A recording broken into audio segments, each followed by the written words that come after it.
The New England Patriots passing game must come alive for them to gain victory over the New York Jets on Thursday night. But can they overcome a recent rash of injuries to do it? You're about to be locked in to the Locked On Patriots podcast.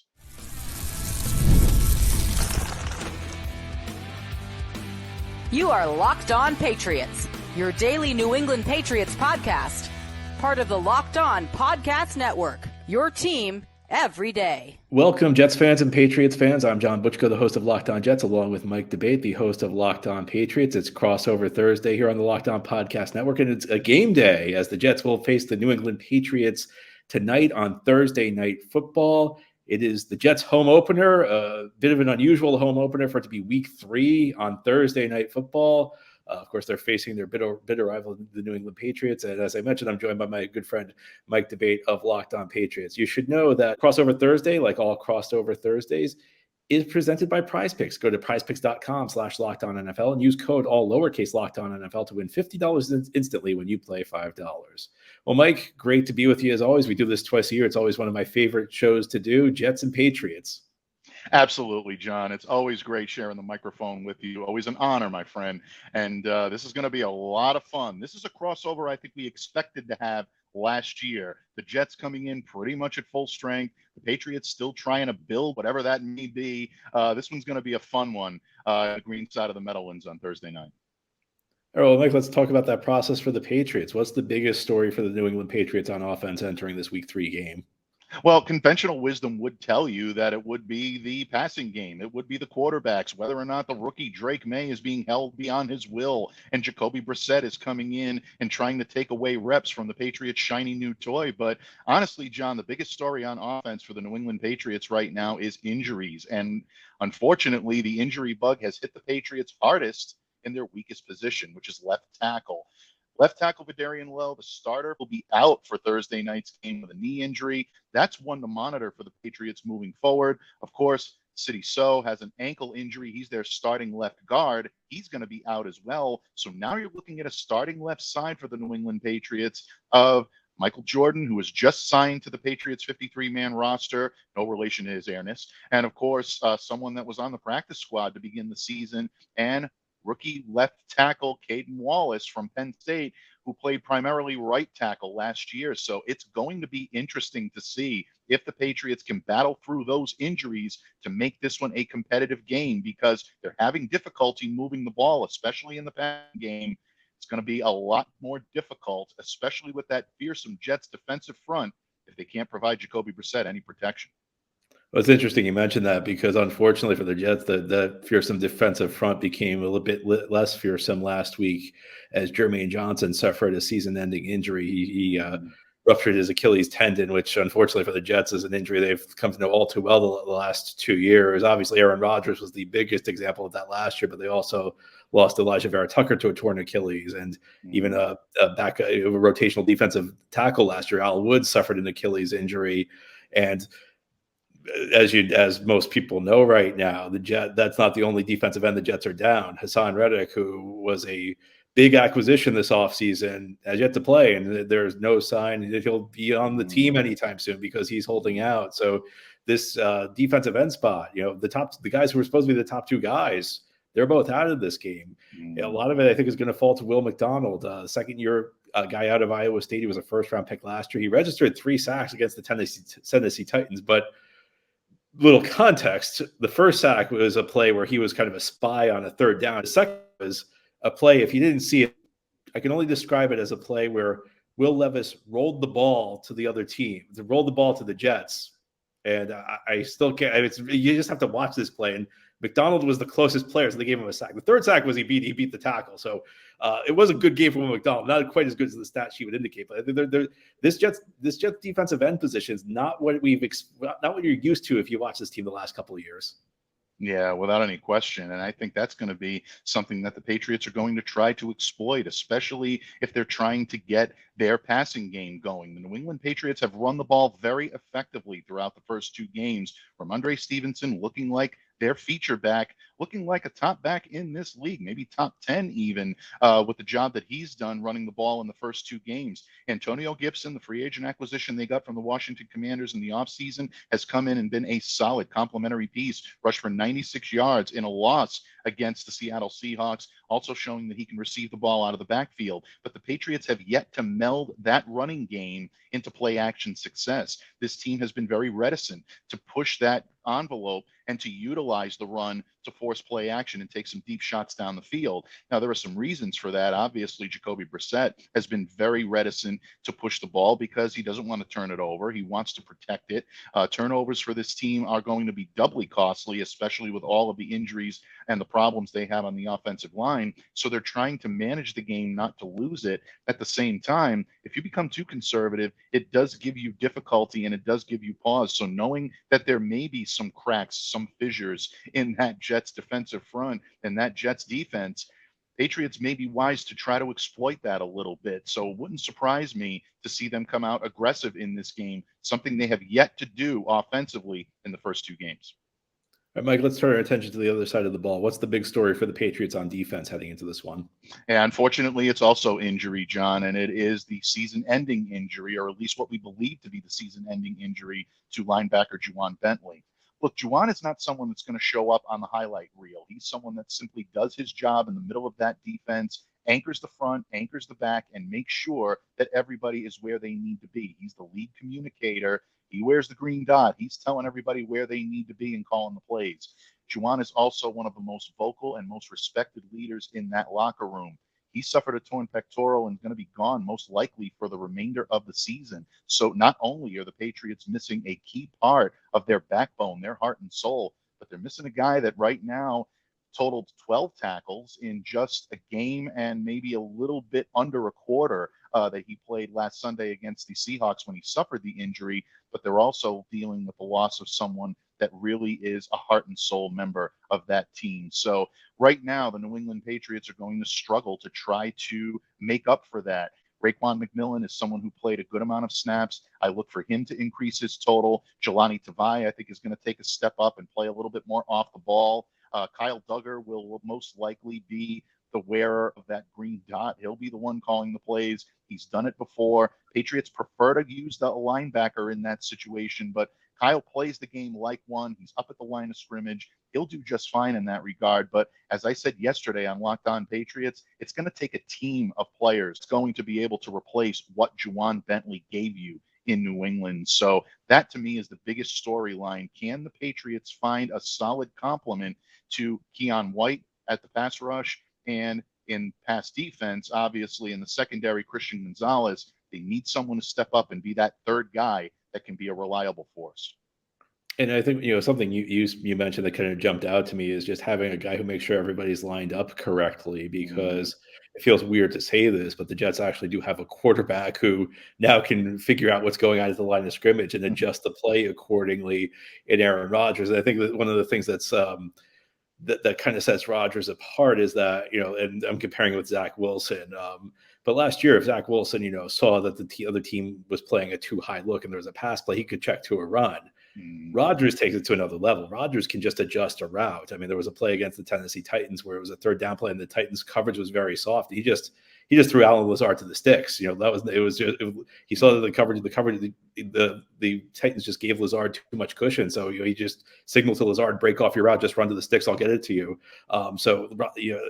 Again, it feels weird to say this about a Jets quarterback. It's been so long since the Jets had a quarterback who knew where the ball needed to go when he saw a breakdown on the defensive side of the ball. But that I think losing a guy who makes sure everybody's in the right spot. This is a Jets team that for once can actually take advantage of that. Absolutely. And again, the Patriots have to be very weary of that, because when you're dealing with a Jets team now that has the ability to be able to push the ball, to be able to utilize the strength of the quarterback position to its full might, that's a very scary situation for New England right now, who is missing a huge part of what this team loves to do, not just in pass defense, but also in run defense. That's why the loss of someone like Juwan Bentley is so costly for the New England Patriots. That's definitely not the news Pats fans wanted heading into this short rest matchup with a team that's primed and looks to be ready for the challenge on both sides of the ball. All right, well, that's the Patriots report ahead here on this crossover Thursday edition of Locked On Jets and Locked On Patriots. We're going to take a look at the team from New York, and there's a quarterback we just mentioned who's part of the top story for the Jets on offense. We'll get to that continuing here on this crossover Thursday edition of Locked On Jets and Locked On Patriots here on the Locked On Podcast Network. All right, and our episode today of Locked On Jets and Locked On Patriots is brought to you by Arena Club. For those who like collecting cards, the idea of spending $2,000 or more on a Mahomes card just isn't in the cards. You may like collecting, but that's some serious money to drop. Well, thanks to slab packs from arenaclub.com, now it's possible to score gem mints for a fraction of their retail price.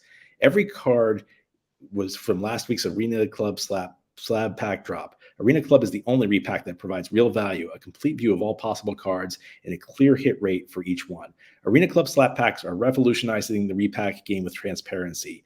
After your pulls are revealed, they'll immediately be placed in your showroom for safekeeping, selling, trading, or auction. The Arena Club grading process is accurate, fast, and transparent, with a full grade rationale provided and explanation of how your card was scored. Whether you're buying, selling, trading, or displaying, Arena Club is the card collecting platform you've got to check out.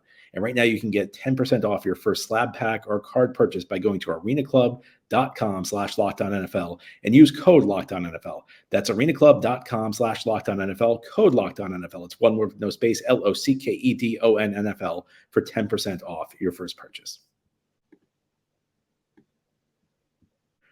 All right, it's Crossover Thursday here on the Locked On Podcast Network, and it's game day. The Jets and Patriots will play tonight at MetLife Stadium. It's actually the Jets' home opener, a rare Thursday night Week 3 game where a team opens its home schedule. I'm John Butchko, along with Mike Debate. I host Locked On Jets. Mike hosts Locked On Patriots. We've talked about the big stories surrounding the New England Patriots. Now let's talk about the big stories around the New York Jets. And Mike, on offense, I think the big story is more of a question. Did the Jets find a bit of an offensive identity week 2 against the Tennessee Titans? Week 1, things did not go so well. Week 2, things were off to an awful start. First 3 drives, the Jets did nothing with the ball. Then they made an adjustment. They started spreading the field. They started going to a bunch of empty formations. And that kind of got things going for them. They ended up scoring 3 touchdowns in the final 2.5 quarters of the game. And it just felt like Aaron Rodgers became more comfortable. In the first 5.5 quarters of the season, Jets were very run heavy, lots of first down runs, lots of second down runs. They started spreading the field. They started putting the ball in Rodgers' hands. And I think this is kind of like a new normal for Aaron Rodgers. This is not the guy you saw in Green Bay. Let me give you a stat, Mike. Aaron Rodgers right now, when he releases the ball in less than 2.5 seconds, has the 4th highest passer rating in the league. When he holds the ball for more than 2.5 seconds, he has the 4th lowest passer rating in the league. And the only guys behind him are Bryce Young, who was benched, and then 2 rookies, Caleb Williams and Bo Nix.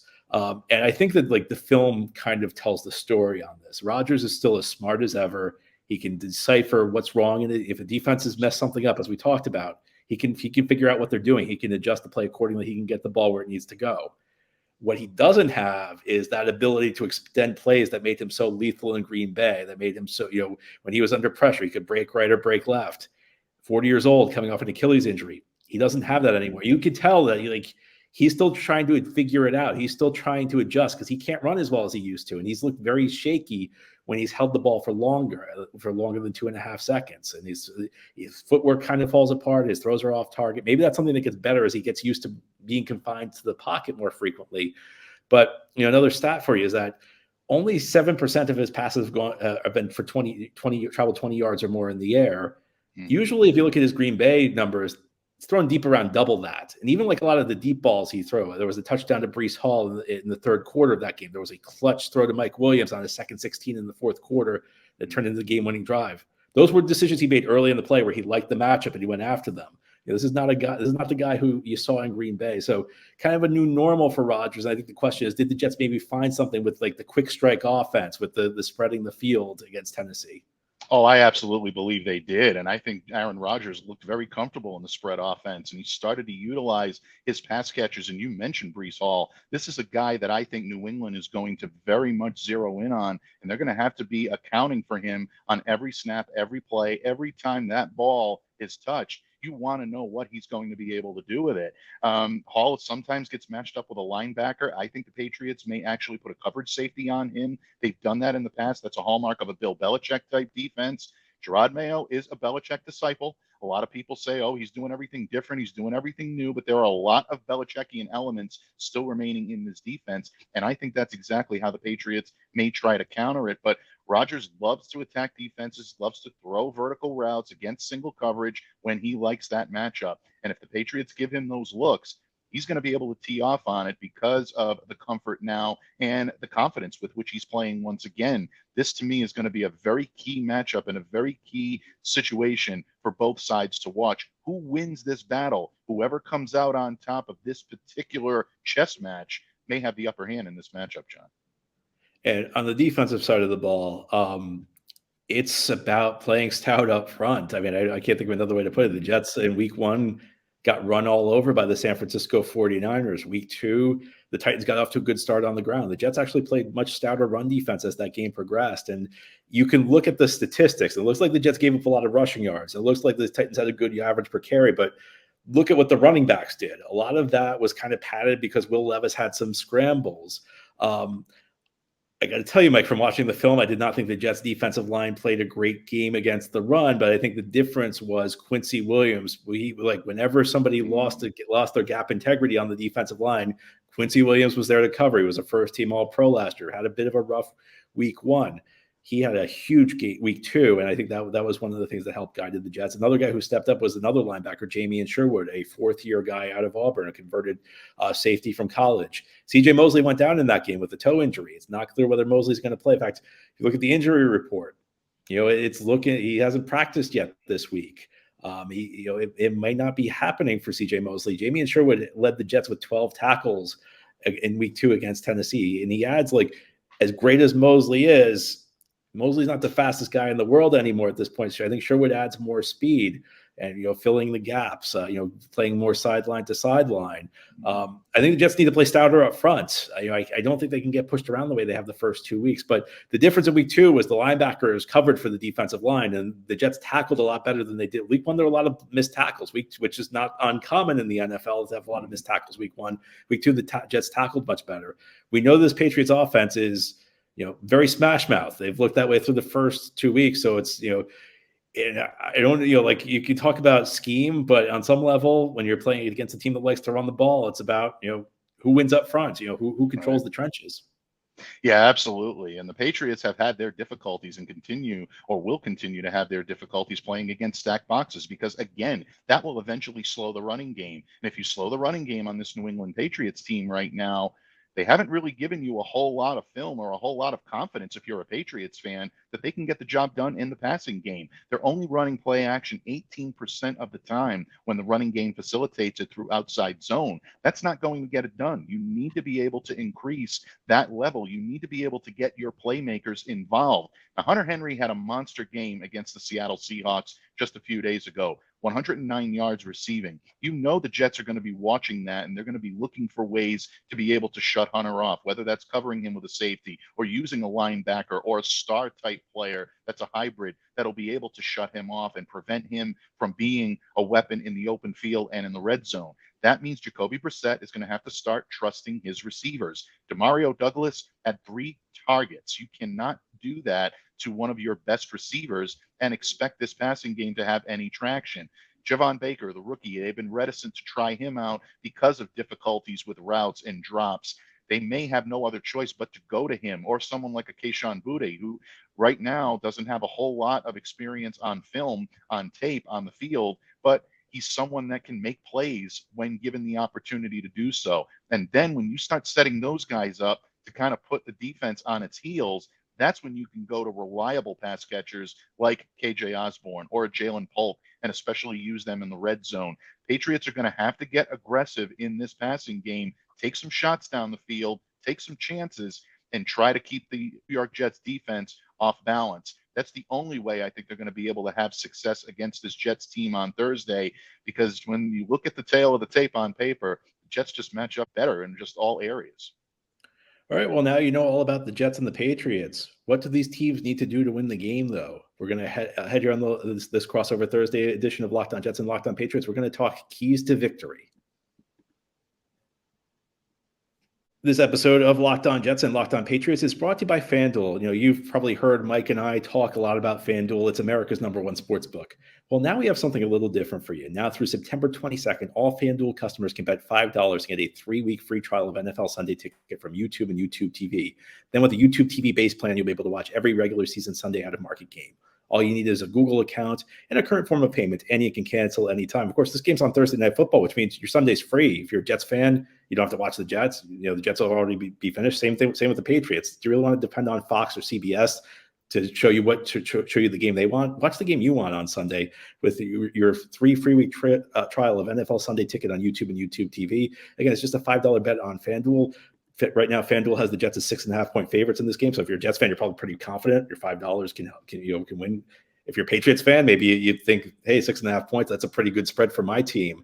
$5 on FanDuel will get you a 3 free-week trial of NFL Sunday Ticket from YouTube and YouTube TV. Just visit FanDuel, America's #1 sports book.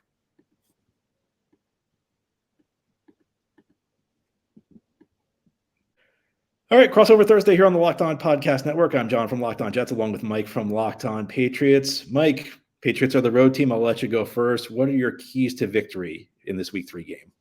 Well, first and foremost, if the New England Patriots are going to be successful, they have to control the line of scrimmage on both sides of the ball. That's been a key in their first 2 weeks, and it's going to continue to be one here. Granted, this, I think, is going to be their toughest test in doing so. In order to be able to try to win that battle, the guards, Layden Robinson and Michael Jordan, need to do a very good job in being able to identify what Quinnen Williams is going to do and try to marginally disrupt what he wants to do. They're not going to be able to stop him. That guy is way too good and way too much of a seasoned pro to be able to be confused. He's a nightmare for the Patriots' interior offensive line. If the Patriots are going to win this matchup, they have to try to marginally disrupt Quinnen Williams right at the point of attack. The second aspect of what New England needs to do on defense is they need to find a way to make sure that Christian Gonzalez is well supported in the defensive secondary, whether that be with Jonathan Jones and Marcus Jones playing in the slot, whether that be with Jabril Peppers and Kyle Duggar helping out in the safety position. That secondary is going to have to be very, very good in order to be able to allow someone like a Keon White in the defensive front seven to be able to get after that Jets offensive line. That's going to be a tough thing for the Pats to do too, but it's going to be necessary if they want to win.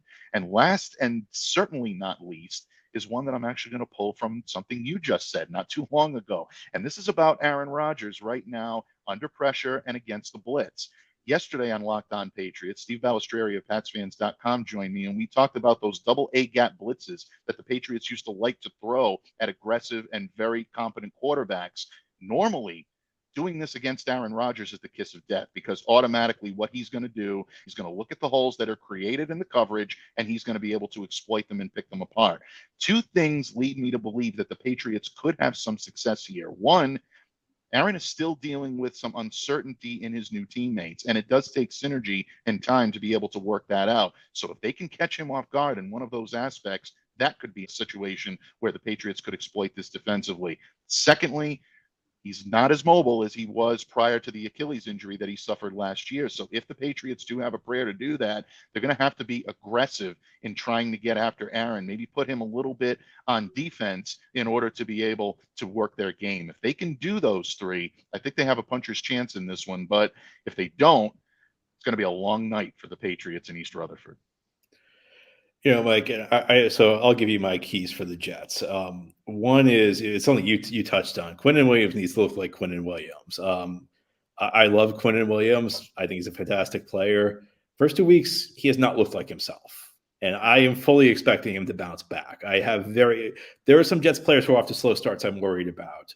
Quinnen Williams has such a track record, I'm not worried about him. And I think, as you mentioned, some of the issues the Patriots may have incorporating new guys into the offensive line. I mean, this has the makings of a get-right game for Quinnen Williams. And, as I mentioned in the last segment, I mean, Patriots are going to try and run the ball. And I think, if you look at the talent they have on the offensive side of the ball, I think that this is a line where, to this point of the year, the whole has been greater than the sum of the parts. I think they've gotten a lot from what I've seen out of the guys that they have to this point. But this is a matchup that should favor the Jets right now, especially with some of the changes that they're going to have up front. This is a game, it's going to be one in the, the Jets need to win this in the trenches. And Quinnen Williams, especially with Jermaine Johnson, now the Jets just lost their top run stopping defensive end. That means Quinnen Williams at the defensive tackle spot has to play even bigger. The second thing I'll say, Jets need to figure out a way to slow down Hunter Henry. And, I think there are different ways they can do it. I don't know that they have, I think they'll throw different looks at him. They'll probably bracket him at some points. That's a guy that worries me. That's a guy who, could potentially be, take this game away from the Jets. And on the offensive side of the ball, I think they need to figure out creative ways to utilize their two young running backs, especially in the passing game. Talked about Breece Hall. Jets have a very talented 4th-round pick who's a rookie, Braylon Allen out of Wisconsin. And the two of them, outside of Garrett Wilson, they were the second and third leading receivers on the team last weekend. And this goes back to what we were talking about a little bit earlier with Rodgers. It's an offense where you get the ball out quickly. It's an offense based on, making plays after the catch. If you look at this Jets receiver group, there aren't a lot of great yak guys. Garrett Wilson will create great quick separation. But after him, you have Mike Williams, who's a very talented receiver, guy who's coming off an injury. So he's been on a pitch count the first couple of weeks. Only has one catch the first 2 games. Now that was a huge catch. It was a catch that moved the chains on a 2nd and 16 on the game-winning drive for the Jets in the 4th quarter. So it was a big catch. But the way this offense is built right now, I'm not sure it necessarily is in Williams' wheelhouse. After him, you have Allen Lazard, who, to be charitable, is a bit of a disappointment when we talk about free agent signings for the Jets, and definitely not a yak guy. I mean, I don't know that Lazard. I'm trying to not be mean. If you're asking me what Lazard's strength is, I don't know. I don't know. I can have an answer for you. The Jets did trade up for Malachi Corley in the 3rd round. He was known as the yak king in college, but he's not really playing much because his route running is such a work in progress. So if you're getting the ball out quick and you're depending on yak yardage, well, what better place to go than 2 running backs who, their job is to make plays with the ball in their hands. And they both did a good job of it. They both have flashed real skill. Both had receiving touchdowns against the Titans. And they had a couple packages where the 2 of them were on the field together. In fact, one of the Braylon Allen's touchdown catch was on a play where the Jets faked a screen right to Breece Hall and then threw it back to Allen on the left side. So these are guys who I think can make a difference maker. I think these 2 running backs are going to be really important for the Jets this season. So those are my keys to victory. Yeah, I think you make very interesting points. And if I seem to be chuckling a little bit as you were describing some of the difficulties with Lazard, I assure you I meant no disrespect to the Jets, the organization, or Allen himself. But Patriots have quite a few of those on the roster as well. So I feel your pain in that regard. Sometimes it's very difficult to see the forest through the trees on free agent acquisitions or any acquisitions that just don't work out the way you've hoped. And I think both of our organizations now can say that we've experienced those within the past few years.